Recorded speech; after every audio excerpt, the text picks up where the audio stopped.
So we were founded just over 10 years ago when I was in the Royal Academy, a museum in the centre of London, with my 3 children at the Aztec exhibition. I don't know if any of you saw it. I had an older child and 2 younger children, twins, strapped in a pushchair. And one of my children, 3 years old, shouted, and I've never denied he shouted, "Monster, monster," at this statue which looked just like a monster. Had snakes for hair, a big beak for a nose, and I thought, this is fantastic. I've got a 3-year-old that's appreciating pre-Hispanic art. How good can it get? So I bent down and I said, "Yes, it looks just like a monster."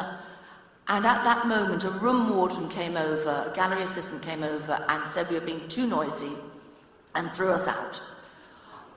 Wrong family.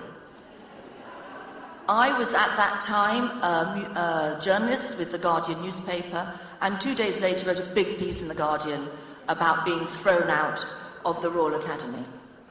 And what was really interesting was by the end of that day, we had at the paper over 500 emails from other families saying, "Museums aren't working for us, let's try and make it work." So that's what we did. In The Guardian, we set up a campaign. We called it the Kids and Museums campaign, but it didn't really exist. It was just a few pages. We ran loads of stories on it. I began touring the country, talking about how to make your museum family-friendly. I was a journalist.